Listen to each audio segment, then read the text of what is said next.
Hello all. నేను మీ Rachana Srungavarapu. Welcome to federal Telangana. 1928 November 18న రాయలసీమకు నామకరణం జరిగింది. జరిగి ఈ రోజు కరెక్ట్‌గా 98 సంవత్సరాలయింది. అయితే రాయలసీమ చరిత్ర 1800 నుంచి ఈ రోజు వరకు చూసుకుంటే, మధ్యలో నిజాం ఆంగ్లేయులకు అమ్ముకోవడం కావచ్చు, ఎన్నో వంచనలకు అప్పటినుంచి ఇప్పటి వరకు కూడా రాయలసీమ గురి కావడం కావచ్చు. సో, మధ్యలో కరువు ప్రాంతంగా మారడం కావచ్చు. మధ్యలో సినిమాల్లో చూస్తే మాత్రం రాయలసీమని పౌరుషం, నమ్మకం వీటన్నిటికి కూడా ఒక ప్రతీకగా చూపిస్తూ ఉంటారు. ఇప్పటికి కూడా 2025లో కూడా రాయలసీమకి సరైన ప్రాతినిధ్యం దొరకలేదు. అక్కడ ఎందుకు రాయలసీమ మిగిలిన ప్రాంతాలతో పోలిస్తే వెనుకబడి ఉంది? ఈ 98 ఏళ్ల చరిత్రలో రాయలసీమకు ఎక్కడ అన్యాయం జరిగింది? ఈవెన్ నదుల విషయంలో కావచ్చు, ప్రతి విషయంలో కూడా రాయలసీమ కొంత వంచనకు గురవుతూనే ఉంది. ఈ విషయాల గురించి పూర్తిగా 1800 కాలం నుంచి ఇప్పటి వరకు రాయలసీమ గురించి మనతో క్షుణ్ణంగా మాట్లాడడానికి పొలిటికల్ సైన్స్ ప్రొఫెసర్ హెచ్‌సియు నుంచి ప్రొఫెసర్ వెంకటేషు గారు ఉన్నారు. వెంకటేషు గారు, welcome to federal Telangana. So, చెప్పండి, ఈ రాయలసీమ ఎప్పుడు ఎప్పటినుంచి దీని చరిత్ర రికార్డ్ అయ్యి ఉంది? దీని గురించి చెప్పండి స్టార్టింగ్ నుంచి. రచన గారు, మీరు చాలా విలువైనటువంటి ప్రశ్న అడిగారు. ఈ ప్రశ్నకు సమాధానం చెప్పాలంటే మనం చరిత్రలోకి వెళ్ళాల్సినటువంటి అవసరం ఉంది. చరిత్రలోకి అంటే రాయలసీమ సంబంధించినటువంటి ప్రాచీన మధ్యయుగ చరిత్రలోకి వెళ్ళాలంటే చాలా సుదీర్ఘమవుతుంది. కాబట్టి అంత దూరం కాకుండా 1800 సంవత్సరం నుండి ఇప్పటి వరకు అంటే 225 సంవత్సరాల పాటు రాయలసీమకు సంబంధించి వచ్చినటువంటి ఈ తీరుతెన్నులు అభివృద్ధిలో కానీ, రాజకీయాల్లో కానీ, ప్రస్తుతం ఉన్నటువంటి పరిస్థితులు, ఈ వలస, వెనుకబాటుతనం, పేదరికం వరకు సంబంధించినటువంటి మూలాలను మనం వెతికే ప్రయత్నం చేసినప్పుడు మనం కనీసం 1800 సంవత్సరం నుంచి మొదలు పెట్టడానికి మనకు ముందు వచ్చేసి అన్ని ఆధారాలు, చారిత్రాత్మకమైనటువంటి ఆధారాలు అనేటువంటిది ఉన్నాయి. అంటే 1800 సంవత్సరాన్ని ఎందుకు కానీ మనం ఒక గీటురాయిగా తీసుకొని మాట్లాడాల్సినటువంటి అవసరం ఉందేనంటే, 1800 సంవత్సరంలో నైజాం పాలకులు వచ్చేసి బ్రిటిష్ వాళ్లకు సైన్య సహకార పద్ధతి, సబ్సిడరీ అలయన్స్ అనేటువంటి సిద్ధాంతం ప్రకారము రాయలసీమ ప్రాంతాన్ని బ్రిటిష్ వాళ్లకు ఇవ్వడం జరిగింది. అంటే 18వ శతాబ్దానికి ముందుగానే 18వ శతాబ్దం మధ్యకాలం నాటికంతా కూడా నార్థన్ సర్కార్స్, కోస్టల్ ఆంధ్రలోని నార్థన్ సర్కార్స్, తర్వాత గుంటూరు, ప్రకాశం డిస్టిక్, నెల్లూరు, ఇటువంటి వాటిని అన్నింటి కూడా బ్రిటిష్ వాళ్లకు సముద్రంలో కప్పం కట్టించుకొని ఆ ప్రాంతాన్నంతా భౌగోళిక ప్రాంతాన్ని, భూభాగాన్నంతటి కూడా బ్రిటిష్ వాళ్ళకు వచ్చేసి నిజాం పాలకులే అప్పచెప్పారు. అట్లాగే రాయలసీమను వచ్చేసి సైన్య సహకార పద్ధతి ప్రకారము బ్రిటిష్ వాళ్ళకు నిజాం పాలకులు ఇచ్చేస్తున్నటువంటి సందర్భంలో వాళ్ళ మధ్య కుదిరినటువంటి ఒప్పందం ఏంటంటే, నిజాం ప్రాంతంలో, రాజ్యంలో బ్రిటిష్ సైన్యం ఉండాలి. బ్రిటిష్ సైన్యంతో పాటు ఎప్పుడైనా కానీ ఈ నిజాం రాజ్యం పైన దాడులు జరిగినట్లయితే ఆ దాడుల నుంచి కాపాడుకోవడానికి రక్షణ కొరకు వచ్చేసి బ్రిటిష్ వాళ్ళు సహకారాన్ని అందించాలనేటువంటి ఒప్పందంతో ఆనాడు ఈ ప్రాంతాన్నంతా, ఈ భూభాగంలో ఉన్నటువంటి ఇవాళ మనం దేన్నైతే రాయలసీమ ప్రాంతం అంటే చెప్పుకుంటున్నామో అది బళ్ళారి, కర్నూలు, అనంతపూర్, కడప, చిత్తూరు, ఈ 5ని కలిపి బ్రిటిష్ వాళ్లకు ఇవ్వడం అనేటువంటి జరిగింది. ఇవ్వడం వల్ల ప్రతిఫలంగా నిజాం పాలకులు కూడా ఒప్పుకున్నటువంటి విషయం ఏంటంటే, ఈ 5 జిల్లాల్లో ఉన్నటువంటి ఈ ఆదాయ వనరులు ఏవైతే ఉన్నాయో, అది వ్యవసాయ రంగం నుంచి కానీ, ఇలాంటి చేతి వృత్తుల నుంచి కానీ, ప్రకృతి వనరులు అన్నిటి నుంచి కూడా వచ్చేటువంటి పన్నులన్నింటినీ కూడా వసూలు చేసుకొని మీరు సైన్యాన్ని మెయింటైన్ చేసుకోండి అంటానని అగ్రిమెంట్ అనమాట. అంటే ఈ 5 జిల్లాల్లో ఉన్నటువంటి ప్రాంతాల్లో ఉన్నటువంటి వనరులన్నీ మీ చేతుల్లో ఉంచుకోండి, మీరే వసూలు చేసుకోండి, మాకు అవసరమైనప్పుడు సైన్యాన్ని పంపించండి అనేటువంటి ఒకే ఒక అగ్రిమెంట్ ద్వారా ఈ 200 కర్నూలు నుంచి 200 కిలోమీటర్ల దూరం నిజాం పాలకుల రాజ్యం అవుతుంది. చిత్తూరు జిల్లా నుంచి 450-500 కిలోమీటర్ల దూరం ఉన్నటువంటి వీళ్ళు 7500 కిలోమీటర్ల దూరంలో ఉన్నటువంటి బ్రిటిష్ పాలకులకు ఈ ప్రాంతాన్ని, ఆ ప్రాంత ప్రజలను వచ్చేసి అప్పగించడం అనేటువంటి జరిగింది 1800 సంవత్సరంలో. అంటే బ్రిటిష్ లండన్ వచ్చేసి మనకు 7500 కిలోమీటర్లు అవుతుంది. అక్కడ ఉన్నటువంటి పార్లమెంటు బ్రిటిష్ రాణి ఆదేశానుసారం వచ్చేసి ఈ భారతదేశంలో పరిపాలన జరుగుతున్నటువంటి సందర్భం. సో ఈ భూభాగం ప్రజలు ఒకరు, భూభాగం ఒకరిది, దత్తత ఇచ్చినటువంటి వాళ్ళు ఒకరు, తీసుకున్నటువంటి వాళ్ళు ఒకరు. అందువల్ల వచ్చేసి ఈ 5 జిల్లాలను కలిపి వచ్చేసి ఆనాడు దత్త మండలాలు అంటున్న పేరు అనేటువంటిది వచ్చింది. ఈ దత్త మండలాలు అనేటువంటిది దగ్గర దగ్గర 128 సంవత్సరాల పాటు ఈ 5 జిల్లాలను వచ్చేసి దత్త మండలాలుగానే పరిగణించారు. వెంకటేష్ గారు సారీ టు ఇంటరప్ట్. తెలుగులో దత్త మండలాలు అంటున్నాం, ఇంగ్లీష్ లో సీడెడ్ అంటున్నాం. కొంచెం మీనింగ్ పరంగా చూస్తే రెండు కొంచెం కాంట్రాస్ట్ కదా. సీడెడ్ ని మనం దత్త మండలం అంటే అడాప్టెడ్ అట్లా. సీడెడ్ అంటే మన ఇంగ్లీష్ వర్డ్ సీడెడ్ అంటే వదిలివేయబడ్డ, నిమిష్కరించబడ్డ అంటే నేను అర్థంలో దీన్ని వాడుతున్నాం. దానికి బదులు వీళ్ళు వచ్చేసి ఒక సాంస్క్రిట్ స్కాలర్స్ వచ్చేసి దాన్ని దత్త మండలాలు అంటే పేరు పెట్టడం అనేటువంటి జరిగిందనమాట. అయితే ఇది 128 సంవత్సరాల పాటు కొనసాగింది. ఇక్కడ ఇంకొక సందర్భం ఏం జరిగింది, నార్థన్ సర్కార్స్లో బ్రిటిష్ వాళ్ళకు అప్పగిస్తే బ్రిటిష్ వాళ్ళు వచ్చేసి 19వ శతాబ్దం మధ్యకాలం నాటికంతా కూడా వచ్చేసి ధవళేశ్వరం దగ్గర, రాజమండ్రి దగ్గర ధవళేశ్వరం ప్రాజెక్టు గోదావరి నదికి అడ్డంగా నిర్మాణం చేసి ఆ ప్రాంతంలో ఉన్నటువంటి కరువు ప్రాంతాన్ని అంతా కూడా సస్యశ్యామలం మొదలు పెడితే, ఇదే రాయలసీమ ప్రాంతంలో 1800 సంవత్సరం దత్తత ఇచ్చివేయబడ్డ తర్వాత 1803, 4, 5 ప్రాంతంలో వచ్చేసి ఒక పెద్ద చారిత్రాత్మకమైనటువంటి తెర్నెకల్ ముట్టడి అంటనే జరిగింది. ఆనాడు అతని పేరు వచ్చేసి గౌడప్ప అనే ఒక జమీందారు, తెర్నెకల్ ప్రాంతానికి సంబంధించినటువంటి ఒక జమీందారు. తాను వచ్చేసి పన్నులు చేసేటువంటి వ్యక్తి. కానీ ఆ ప్రాంతంలో విపరీతమైనటువంటి కరువు అనేటువంటిది ఉండడం వల్ల ఈ గౌడప్ప వచ్చేసి రైతుల తరపున బ్రిటిష్ వాళ్ళ పైన తిరగబడితే తనను ఉరేసి ఊరికి ఉన్నటువంటి ప్రవేశ ద్వారం దగ్గర వచ్చేసి తాను ఉరివేసి ఆ శవాన్ని వచ్చేసి వేలాడదీయడం జరిగింది. అట్లాగే కొన్ని వందలాది మందిని వచ్చేసి తెర్నెకల్లులో కాల్చివేయడం అనేటువంటిది కూడా జరిగింది. అంటే ఇక్కడ రాయలసీమ ప్రాంతంలో దత్త మండలాల్లో వచ్చేసి బ్రిటిష్ పాలకులు అణచివేతకు హత్యలకు పాల్పడడం మొదలైతే, కోస్టలాంధ్ర ప్రాంతంలో వచ్చేసి ధవళేశ్వరం ప్రాజెక్టు నిర్మాణం చేసి అట్లే కాలువలు కూడా నిర్మాణం చేశారు. బకింగ్హామ్ కెనాల్ అంటేనని, కాకినాడ కెనాల్ అంటేనే, రాజమండ్రి కెనాల్స్ అంటేనని ఏర్పాటు చేయడం అనేటువంటి జరిగింది. అంటే ఆ ప్రాంతం సస్యశ్యామలం అవడం వల్ల, ఆ ప్రాంతంలో ఆర్థికంగా స్థిరపడడం వల్ల, వ్యవసాయ రంగంలో విపరీతమైనటువంటి పంటలు అనేటువంటి పండి మార్కెట్ వ్యవస్థ అనేటువంటి ఉనికిరేకు రావడము, తర్వాత పట్టణాలు ఏర్పడము, సాంస్కృతికపరమైన జీవనం రావడము, ఆంగ్ల విద్యను బ్రిటిష్ పాలకులు ఒక పక్క, మెకాలే విద్యను మరొక పక్క వచ్చేసి ఈ క్రైస్తవ మిషనరీలు వ్యాప్తి చెందడం వల్ల కోస్టలాంధ్రలో చదువుకున్నటువంటి ఒక మధ్యతరగతి ఆవిర్భవించడము. ఆ మధ్యతరగతి వర్గం అనేటువంటిది 1910లో ఆంధ్ర మహాసభ అనేటువంటి ఒక సంస్థను ఏర్పాటు చేయడం అనేటువంటి జరిగింది. ఆంధ్ర మహాసభ 1910లో ఏర్పడినటువంటి సభ వాళ్ళ యొక్క ప్రధానమైనటువంటి ఉద్దేశం ఏంటంటే, తెలుగు మాట్లాడేటువంటి వాళ్ళందరినీ కూడా ఒక తాటిపైకి తీసుకొని వచ్చి ఒక ప్రత్యేక రాష్ట్రంగా పాలక మండలిగా మరి ఏర్పాటు చేసుకోవడం అనేటువంటి ఉద్దేశం. సో అందులో భాగంగా రాయలసీమ ప్రాంతాన్ని అందరినీ కూడా కలుపుకొని ఉమ్మడి మద్రాసు రాష్ట్రం నుండి ఏర్పడి ప్రత్యేక రాష్ట్రంగా ఏర్పడాల్సినటువంటి అవసరం ఉంది ఆంధ్ర రాష్ట్రం అంటే వాళ్ళు చెబుతూ ప్రచారం చేస్తున్నటువంటి క్రమంలోనే ఈ రాయలసీమలో ఉన్నటువంటి దత్త మండలాలు అనేటువంటి దాన్ని 1928లో నంద్యాల దగ్గర జరిగినటువంటి ఆంధ్ర మహాసభలో పేరు మార్చడం అనేటువంటి జరిగింది. అంటే 128 సంవత్సరాలుగా దత్త మండలాలుగా ఉన్నటువంటి ఈ ప్రాంతాన్ని 1928 నాటి నుండి రాయలసీమ అంటనని సంబోధించడము మొదలైంది. ఆనాటి నుంచి మొదలైంది. అయితే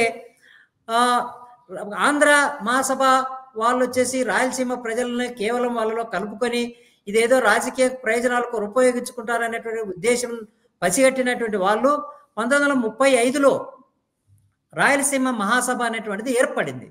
రాయలసీమ మహాసభ అనేటువంటిది ఏర్పడ్డ తర్వాత అప్పుడు ఆంధ్ర మహాసభ, రాయలసీమ మహాసభలో ఉన్నటువంటి ఈ క్రియాశీలకమైనటువంటి రాజకీయ కార్యకర్తల మధ్య వచ్చేసి 1937లో కాశీనాథ్ నాగేశ్వరరావు అనేటువంటి ఆయన ఇల్లు వచ్చేసి మద్రాసులో ఉండేది. ఆ ఇంటి పేరు వచ్చేసి శ్రీబాగ్. ఇంటికి ఉన్నటువంటి పేరు వచ్చేసి శ్రీబాగ్. ఆయన వచ్చేసి విజయవాడ ప్రాంతానికి చెందినటువంటి వారు వచ్చేసి అమృతాంజన్ అనేటువంటిది ఒక కంపెనీ ఉండేది. అట్లాగే ఆంధ్రపత్రిక కూడా ఆయన వచ్చేసి యజమాని అనమాట. ఆయనకు ఉన్నటువంటి ఇంటి పేరే శ్రీబాగ్.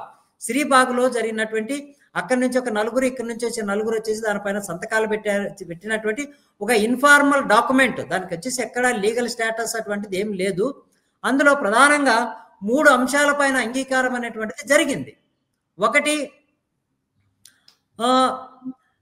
మొట్టమొదటిది వచ్చేసి విద్యకు సంబంధించిన ఉన్నత విద్య. ఆంధ్ర విశ్వవిద్యాలయాన్ని ఏర్పాటు చేస్తున్నటువంటి క్రమంలో ఒక బ్రాంచ్‌ని వచ్చేసి రాయలసీమలో ఏర్పాటు చేయాలి. అట్లాగే ఈ రాయలసీమ ప్రాంతంలో ఎంతైతే నిష్పత్తిలో ఉందో అదే నిష్పత్తిలో ప్రాతినిధ్యం అనేటువంటిది కూడా మద్రాస్ శాసనసభలో ఆంధ్ర ప్రాంతానికి సమానంగా ఉండాలనేటువంటిది మరొకటి.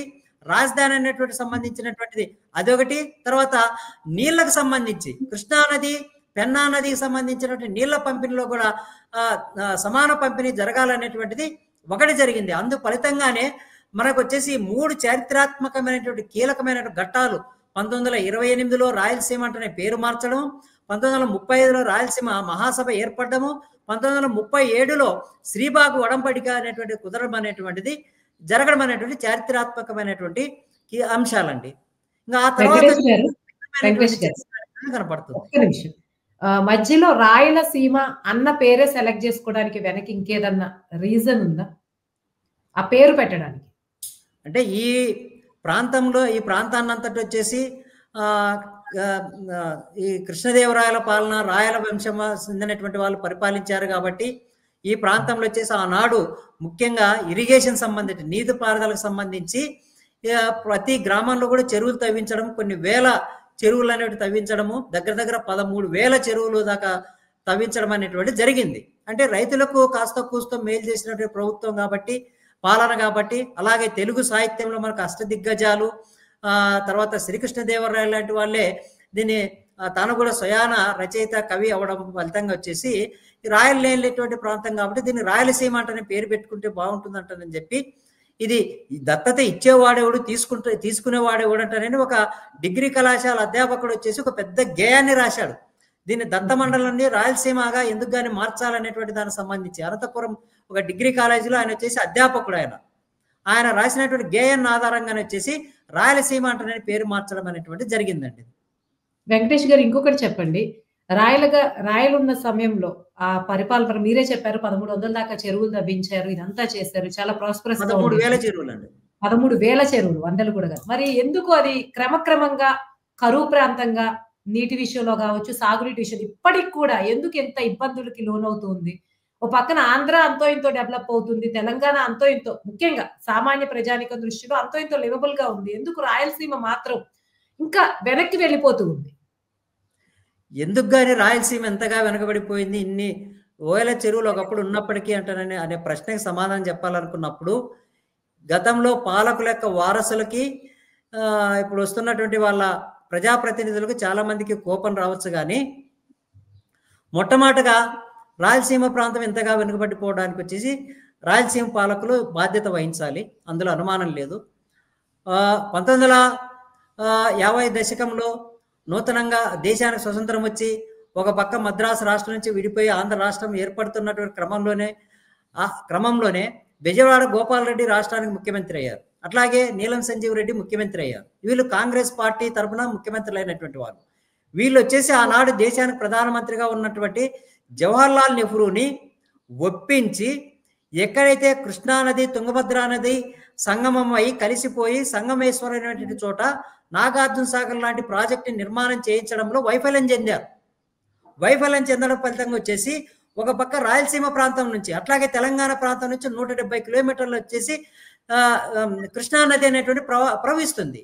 కృష్ణానదికి ఉపనది తుంగభద్రా నది. ఆ 2 నదులు వచ్చేసి సంగమేశ్వరం దగ్గర కలిసిపోయి ఆ తర్వాత అక్కడ నుంచి శ్రీశైలం డ్యామ్ వచ్చింది. శ్రీశైలం డ్యామ్ నుంచి నాగార్జున సాగర్ నుంచి వచ్చేసి కనకదుర్గ, విజయవాడ దగ్గర వచ్చి కనకదుర్గ బ్యారేజ్ అంటారని చెప్పి ఈ నీళ్ళ నిల్వ చేసుకోవడానికి వచ్చేసి భారీ ప్రాజెక్టుల నిర్మాణం అంతా కూడా జరిగినటువంటి ఫలితంగా వచ్చేసి ఇవన్నీ కూడా కోస్టల్ ఆంధ్రకే ప్రయోజనం చేకూరే విధంగా రాయలసీమ ప్రాంతం నుంచి నెల్లూరు జిల్లా నుంచి రాష్ట్రానికి ముఖ్యమంత్రి అయినప్పటికీ కూడా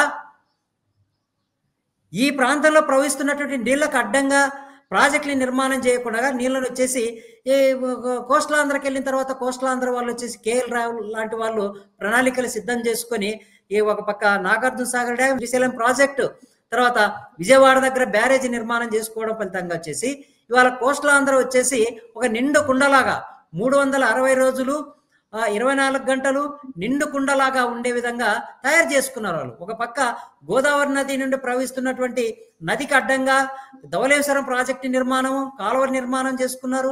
అట్లాగే రాయలసీమ తెలంగాణ ప్రాంతం నుంచి ప్రవహిస్తున్నటువంటి కృష్ణానది, తర్వాత ఈ నది అట్లాగే ఇవాళ పోలవరం ప్రాజెక్టు నిర్మాణం చేసుకోవడం వల్ల మొత్తం నీళ్ళన్నీ కూడా ఆ ప్రాంతంలో ఒక నీటి బ్యాంకుగా కోస్టల్ ఆంధ్రగా తయారు చేసుకొని ఒక్క ఇంచు పొలం కూడా నీళ్లు లేనటువంటి ప్రాంతం అంటూ లేకుండా కోస్టల్ ఆంధ్ర తయారు చేసుకుంటే ఇవాళ రాయలసీమ ప్రాంతం నుంచి ప్రతి జిల్లా నుంచి 2 ముఖ్యమంత్రులు అయ్యారండి. కర్నూలు నుండి దామోదర సంజీవయ్య, కోట్ల విజయభాస్కర్ రెడ్డి గారు, అనంతపురం నుండి నీలం సంజీవరెడ్డి, ఎన్టీ రామారావు గారు, తర్వాత కడప నుంచి వైఎస్ రాజశేఖర రెడ్డి గారు, వైఎస్ జగన్మోహన్ రెడ్డి, తర్వాత చిత్తూరు జిల్లా నుండి నారా చంద్రబాబు నాయుడు గారు, తర్వాత వచ్చి కిరణ్ కుమార్ రెడ్డి గారు ముఖ్యమంత్రులు అయ్యారు. ఆ తర్వాత దేశానికి ప్రధానమంత్రి పివి నరసింహారావు నంద్యాల నుండి అయ్యారు. దేశానికి రాష్ట్రపతి నీలం సంజీవరెడ్డి గారు వచ్చేసి అనంతపురం జిల్లా నుండి అయ్యారు. అయినా కూడా ఇంత ఎందుకో ఈ విధంగా పనిచేస్తుంది. ఈ నాయకులు శ్రద్ధ పెట్టలేదన్నారు. వీళ్ళు ఈ ప్రాంతానికి చెందినప్పటికీ ఎందుకు మిగిలిన కోస్టల్ ఆంధ్ర ఇటు సైడ్ ఎందుకు ఫోకస్ చేశారు అనుకుంటున్నారు? వీళ్ళు ప్రధానంగా రాయలసీమలో ఉన్నటువంటి ప్రజాప్రతినిధులకు కానీ లేదంటే పాలకులకు కానీ ఉన్నటువంటి మైండ్ సెట్ ఏంటంటే ఊరికి ఉపకారం చేయకూడదు, పీనుకి వచ్చి సింగారం చేయకూడదు అనేటువంటి సిద్ధాంతాన్ని ఆధారంగా చేసుకుని పరిపాలన చేయడం అనేటువంటి జరిగింది. అది మొట్టమొదటిగా జరిగినటువంటి అంశం. అట్లాగే ఈ ప్రాంతంలో ఉన్నటువంటి వాళ్ళు ప్రధానంగా వచ్చేసి చేస్తున్నటువంటి పాలన ఏంటి, ఒకటి కాంట్రాక్టర్ల కన్నా అప్పగించడమా ప్రాజెక్టులను వచ్చేసి, లేదంటే కార్పొరేట్స్ కంతా అప్పచెప్పడమా, అట్లాగే కమిషన్లు తీసుకొని పరిపాలన చేయడం అనేటువంటిది ప్రధానంగా ఉన్నటువంటి అంశం. కాబట్టి రాయలసీమ ప్రజలు కరువులోనే ఉండని, వాళ్ళు నిరంతరం వలసలో ఉండని, వాళ్ళ పిల్లలు చదువుకోవద్దు, చదువుకుంటే వచ్చేసి మా ఇళ్లలో జీతగాళ్ళుగా ఎవరుంటారు, దాసగాళ్ళుగా ఎవరుంటారు, మా పొలాల్లో ఎవరు పనిచేస్తారు అనేటువంటిది ఇదే ఇంతకుముందు చెప్పినట్లు ఊరికి ఉపకారం చేయకూడదు, పీనకి సింగారం చేయకూడదు అనేటువంటి సిద్ధాంతాన్ని ఆధారంగానే పరిపాలన చేయడం అనేటువంటి జరిగింది. అందువల్లనే ఆ ప్రాంతాన్ని పూర్తిగా నిర్లక్ష్యం చేయడం అనేటువంటి జరిగింది మనకు. అందుకనే ఒకప్పుడు చూడండి 1950 తర్వాత కోస్టల్ ఆంధ్రలో ఒక నీట్ బ్యాంక్గా ఏర్పడ్డ తర్వాత 1960-70 దశకంలో వచ్చేసి కోస్టల్ ఆంధ్ర ప్రాంతంలోనే హరిత విప్లవం, గ్రీన్ రెవల్యూషన్ అనేటువంటిది వచ్చింది. అంటే దేశంలో ఆహార కొరత ఉంది కాబట్టి ఎక్కడైతే నీటిపారుదల సారవంతమైనటువంటి భూములు ఉన్నాయో ఆ ప్రాంతంలోనే కొంత టెక్నాలజీ, రుణ సౌకర్యాన్ని కలగజేసినట్లయితే అక్కడ విపరీతమైనటువంటి వ్యవసాయ ఉత్పత్తులు పెరుగుతాయి అని చెప్పి హరిత విప్లవం పంజాబ్, హర్యానా, అట్లాగే కోస్టల్ ఆంధ్రలో హరిత విప్లవం 1960-70 దశకంలో వస్తే 1960-70 దశకంలో రాయలసీమ ప్రాంతంలో విపరీతంగా ఫ్యాక్షన్ గొడవలు అనేటువంటి విపరీతంగా పెరిగిపోయాయి. అంటే ఇక్కడ తేడా అనేటువంటి మనం గమనించాలి. అక్కడేమో నీళ్లున్నాయి, వ్యవసాయ ఉత్పత్తి అనేటువంటి పెరిగింది. గ్రామీణ ప్రాంతాల్లో ఒక పక్క వ్యవసాయ ఉత్పత్తులు, నీటిపారుదల అనేటువంటి రావడం వల్ల, హరిత విప్లవం అనేటువంటి రావడం వల్ల గ్రామీణ ధనిక రైతాంగము, పెట్టుబడి దారి రైతాంగం అనేటువంటి కోస్టల్ ఆంధ్రలో ఏర్పడితే రాయలసీమలో క్షామం అనేటువంటిది వచ్చింది, కరువు అనేటువంటిది వచ్చింది. ప్రతి గ్రామంలో కూడా వచ్చేసి ముఠా కక్షలు అనేటివి పెట్టరేగిపోయాయి. అందువల్ల చదువులు అనేటువంటిది లేదు, ముందు తినడానికి తిండి అనేటువంటిది లేనటువంటి పరిస్థితుల్లో ప్రజలు వచ్చేసి ఆకలితో అరమటించేటువంటి పరిస్థితి రాయలసీమ ప్రాంతంలో అనేటువంటి చాలా స్పష్టంగా మనకు ఈ తేడా అనేటువంటిది కనపడతా ఉంది. ఇది వచ్చేసి చరిత్రాత్మకంగా కొనసాగుతున్నటువంటి ప్రహాసనంగా ఇవాళ మారిపోయిందండి.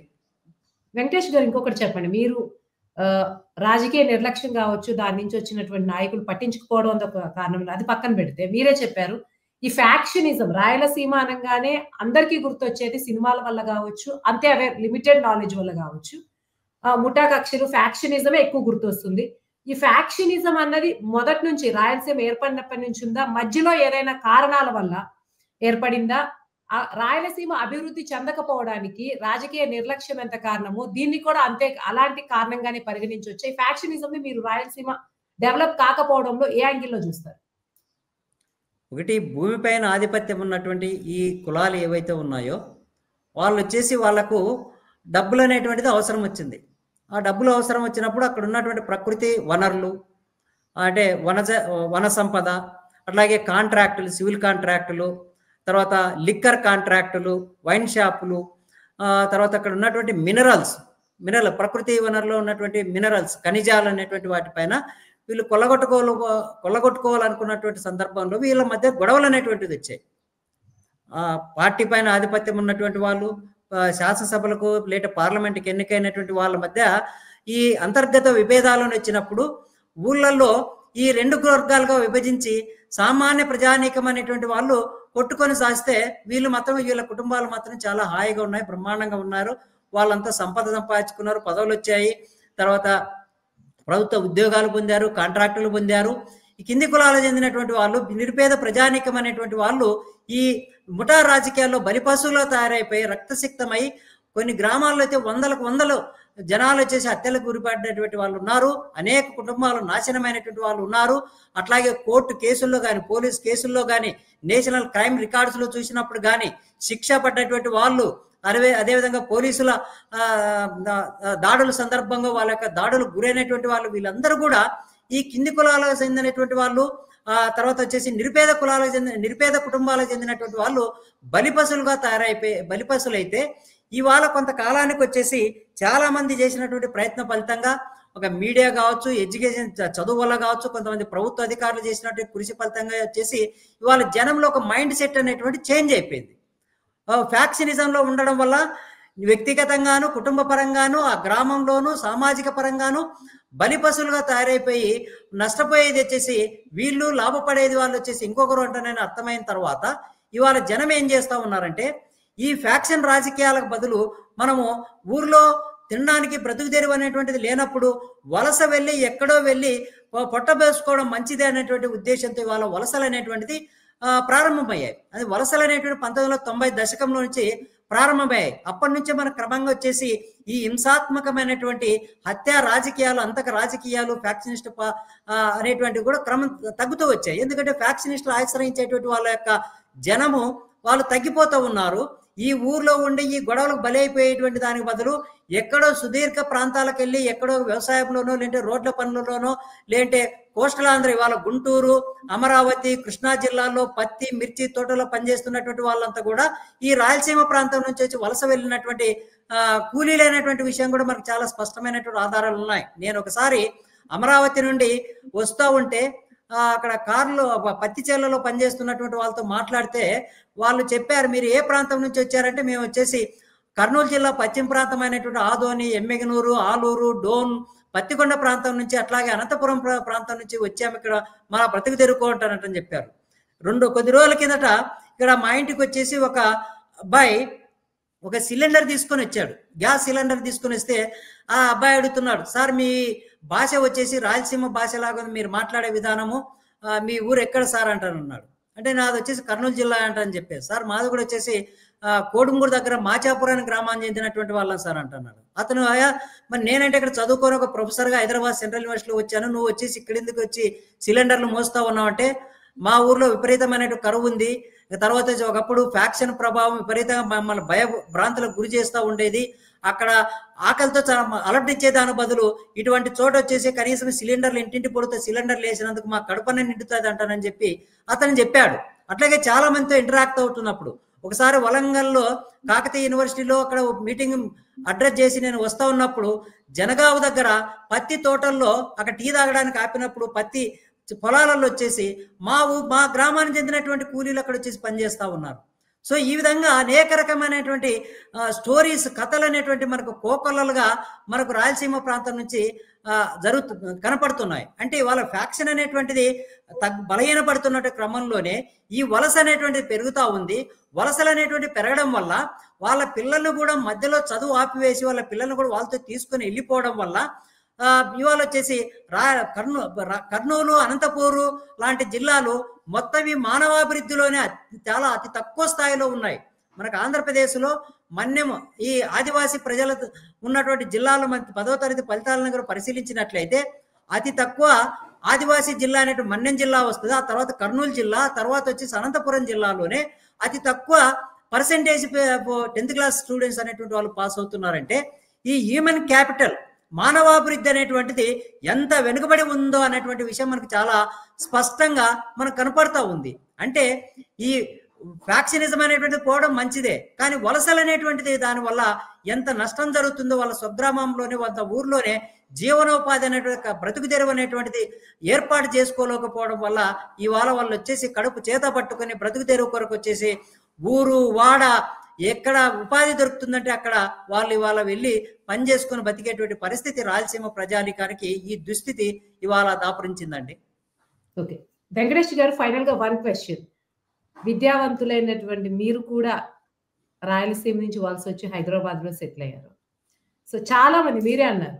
ఓ పక్కన రాజకీయ నిర్లక్ష్యం పక్కన పెట్టేద్దాము. అది దట్స్ సంథింగ్ మన చేతుల్లో లేని విషయము. కానీ రాయలసీమలో ఉండి చదువుకున్న వాళ్ళు కూడా ఆ ప్రాంతాన్ని వదిలేసి వేరే చోట సెటిల్ అవ్వడాన్ని ఎలా చూడొచ్చు? అట్‌లీస్ట్ చదువుకున్న వాళ్ళేదన్నా చేయగలడానికి ఆస్కారం ఉంటుంది. రాయలసీమ ప్రజల నుంచి చూస్తే అక్కడ ఐదర్ వెనకబడిన వాళ్ళు ఉంటున్నారు. ఎంతో కొంత డెవలప్ అవ్వాలనుకుంటున్నారు. అసలు రాయలసీమ గుర్తింపు లేకుండా వేరే చోట బతుకుతున్నారు. దీన్నెలా చూడొచ్చు? ఒకటి ఇప్పుడు ఆ ప్రాంతంలో ఒకప్పుడు వీళ్ళంతా ఎందుకు గాని మైగ్రేట్ వచ్చారనంటే ఒకటి ఫ్యాక్షనిజాన్ని తట్టుకోలేకనా లేకపోతే ఈ కరువును తట్టుకోలేక బ్రతుకు తెరువుకు వచ్చేసి బయటకు వచ్చినటువంటి వాస్తవం అయితే అది నిజం, అది వాస్తవం. అయితే వీళ్ళంతా చేయాల్సినటువంటిది ఒకటి, ఇప్పుడే రాయలసీమ విద్యావంతుల వేదిక అంటానని నేను 2 రోజుల కిందట నేను ఒక ఉపన్యాసం కూడా చేసి వచ్చాను కర్నూలులో. అలాగే ప్రతి ఒక్కరూ తమ సామాజిక బాధ్యతగా ఆ ప్రాంతంలో వెనుకబాటుతనాన్ని నుండి బయటపడేదానికి వచ్చేసి ప్రతి ఒక్కరు కూడా కృషి చేయాల్సినటువంటి అవసరం అయితే ఉంది. అంటే ఇవాళ కేవలం కొంతమంది వ్యక్తులు చేయడం వల్ల అంత భయంకరంగా అంత చారిత్రకంగా ఉన్నటువంటి ఈ కరువు వెనుకబాటుతనము వలస నివారణ సాధ్యమా అంటే సాధ్యం కాదు. ఎందుకంటే ఇది ప్రభుత్వం చేయాల్సినటువంటి కార్యం, ప్రభుత్వం చేయాల్సినటువంటి పని. 2022లో గత ప్రభుత్వం వచ్చేసి కర్నూలు ప్రాంతంలో కర్నూలు రాయలసీమలో వచ్చేసి వలసల నివారణకు వచ్చేసి centre for economic and social studies వాళ్ళతో సర్వే చేయించారు. సర్వే చేయించిన తర్వాత వాళ్ళు చేసినటువంటి ఒక రికమెండేషన్ ఏంటంటే ఈ రాయలసీమ డెవలప్మెంట్ అథారిటీ అనేటువంటి దాన్ని పెట్టాలి, ఆదోని డివిజన్ డెవలప్మెంట్ అథారిటీ అంటే పెట్టాలంటానని ఆనాడు నిర్ణయం తీసుకున్నాడు. ఆనాడు కలెక్టర్గా ఉన్నటువంటి కోటేశ్వర లాంటి వాళ్ళు కూడా ఆ స్టడీ చేయించి ఆ రికమెండేషన్స్ కూడా ప్రభుత్వ దృష్టికి కూడా తీసుకెళ్లారు. కానీ ఇవాళ వచ్చేసి ప్రభుత్వం అనేటువంటిది దాన్ని పట్టించుకోవడం అనేటువంటిది చేయడం లేదు.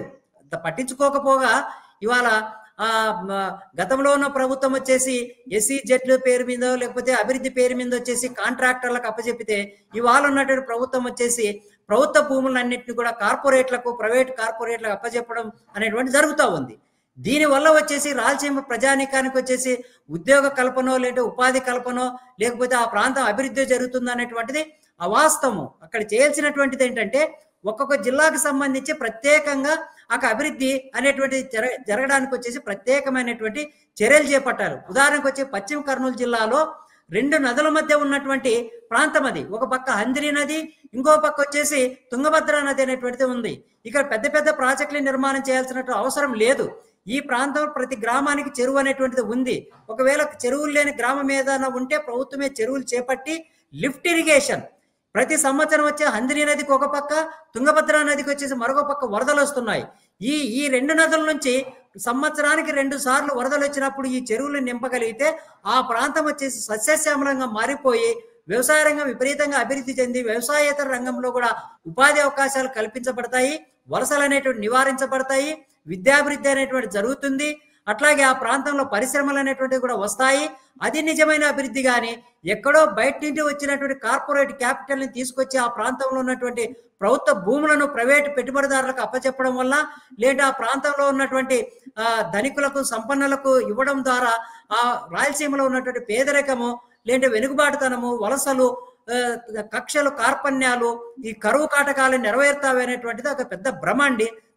అందుకని ఆ ప్రాంతం నుంచి బయటకు వచ్చినటువంటి ఈ విద్యావేత్తలు కానీ పారిశ్రామికవేత్తలు కానీ కనీసం కొంతలో కొంత సెన్సిటివిటీ ఉన్నటువంటి రాజకీయ నాయకులు కానీ ఆలోచించి దీనిపైన విస్తృతంగా ప్రచారం చేసి ప్రభుత్వం కేంద్ర రాష్ట్ర ప్రభుత్వాల పైన ఒత్తిడి తీసుకురావాల్సినటువంటి అవసరం చాలా ఉన్నదండి. ఓకే, థ్యాంక్ యూ వెంకటేష్ గారు. ఫైనల్ గా చర్చ ముగింపుకు వచ్చేసాము. మీరు ఇప్పుడు ఏదైతే అంటూ ఉన్నారో రాయలసీమ విద్యావంతుల వేదిక కావచ్చు, ఇటువంటి రిఫార్మేషన్ దిశగా ప్రభుత్వ పరంగా కాకుండా రాయలసీమ ప్రజలు ఎలా చేస్తూ ఉన్నారు, మీ అబ్జర్వేషన్ ఉన్నంత వరకు అది చెప్పండి, దాంతో ముగిద్దాం. రాయలసీమ విద్యావంతుల వేదికను ఒకటి ప్రస్తావించారు, అలాంటివి ఇంకేమైనా సాగుతున్నాయా? అట్లీస్ట్ అందరినీ యునైట్ చేసి ఒక డైరెక్షన్ లో తీసుకురావడానికి. మొదలైంది. ఇప్పుడు ఒకటి సాహిత్యవేత్తలు వచ్చేసి చాలా గొప్పగా కథల ద్వారా కవితల ద్వారా వాళ్ళు వచ్చేసి ఎక్స్పోజ్ చేస్తున్నారు, గాయకులు వచ్చేసి వస్తున్నారు, మేధావులు రాస్తా ఉన్నారు. ప్రజల పట్ల కాస్త కూస్తో ప్రేమ అభిమానం ఆ ప్రాంత పట్ల ఉన్నటువంటి వాళ్ళు ప్రజలను మొబిలైజ్ చేసే ప్రయత్నం చేస్తున్నారు. కొన్ని రాజకీయ పార్టీలు అన్ని ఇప్పుడు వాళ్ళ అధికారం కోసం అధికార దాహం కోసము ఉన్నటువంటి ప్రభుత్వాలు రాజకీయ పార్టీలు అయితే పెద్ద పట్టించుకోవట్లేదు. కాంగ్రెస్ కానీ వైఎస్ఆర్సీపీ కానీ లేదంటే ఇవాళ తెలుగుదేశం, భారతీయ జనతా పార్టీ, జనసేన కూటమి కూడా వచ్చేసి ప్రజల పక్షం నుంచి ఆలోచించడం లేదు. వీళ్ళు కేవలం వచ్చేసి కాంట్రాక్టర్ల దృక్పథం నుంచి, కార్పొరేట్ల దృక్పథం నుంచి ఆలోచిస్తున్నారు కానీ నిరుపేదల దృక్పథం నుంచి, ఆకలితో మండిపోతున్నటువంటి కడుపు మలమల ఆడుతున్నట్టు కడుపుల దృక్పథం నుంచి ప్రజలు వీళ్ళని వచ్చేసి ఆలోచించడం లేదు. కాబట్టి దీనికి సంబంధించి నిన్ననే శ్రీబాగ్ ఉడంబడికను అమలు చేయాలంటే చాలా చోట్ల తమ నిరసనలు తెలియజేయడం అనేటువంటి జరుగుతూ ఉంది. అట్లాగొచ్చేసి ఇవాళ రాయలసీమ ప్రాంతంలో ఉన్నటువంటి కేంద్ర రాష్ట్ర ప్రభుత్వాల నుంచి కోస్టలాంధ్ర తరలించుకొని పోతున్నారు. దానికి వ్యతిరేకంగా కూడా ఇవాళ జనం వచ్చేసి ఆందోళన చెందుతూ ఉన్నారు. ఉదాహరణకు వచ్చి కర్నూలు నుంచి హ్యూమన్ రైట్స్ కమిషన్ ని తరలించుకుపోయారు. అట్లాగే నేషనల్ లా యూనివర్సిటీని కూడా కోస్టలాంధ్ర తరలించుకొని పోయారు. ఇవాళ మొత్తం కేంద్ర రాష్ట్ర ప్రభుత్వ సంస్థలన్నీ కూడా కోస్టలాంధ్రలో కేంద్రీకృతం అయ్యాయి. అంటే మనకు నీళ్ళన్నీ కోస్టలాంధ్రలో కేంద్రీకృతం అయ్యాయి. అక్కడ ఉన్నటువంటి సంపద కేంద్రీకృతమైంది. ఇవాళ కార్పొరేట్స్ అంతా కూడా కోస్టలాంధ్ర ప్రాంతం నుంచి వస్తున్నటువంటి వాళ్ళే. ఇవాళ కేంద్ర రాష్ట్ర ప్రభుత్వ సంస్థలన్నింటినీ కూడా కోస్టలాంధ్ర ప్రాంతంలోనే కేంద్రీకృతం అయిపోతున్నాయి. అట్లాగే ఇవాళ నియామకం చేస్తున్నటువంటి పదవులు అన్నింటిలో కానీ కోస్టలాంధ్ర ప్రాంతానికి చెందినటువంటి వాళ్ళకే ఇస్తున్నారు. కానీ వాళ్ళు రాయలసీమ ప్రాంతానికి చెందినటువంటి వాళ్ళు విద్యార్థికులైనా, ఆలోచన పరులైనా, మేధావులైనా ఏ దాంట్లోనే ఎక్కడైనా కానీ నిర్ణయాత్మకమైనటువంటి సంస్థలో కానీ ఎక్కడైనా కానీ కీలకమైన భాగస్వామ్యం అనేటువంటిది ఉన్నదా? గత ప్రభుత్వం వచ్చేసి తన సామాజిక వర్గానికి చెందినటువంటి వాళ్ళకి ఇస్తే, ఇవాళ వచ్చి ఉన్నటువంటి ప్రభుత్వం తన సామాజిక వర్గానికి, తన ప్రాంతానికి చెందినటువంటి వాళ్లకు నియామకాలు చేసి రాయలసీమ ప్రాంతానికి ఎక్కడ కూడా వాయిస్ అనేటువంటిది లేకుండా చేస్తున్నటువంటి సందర్భం ఇది.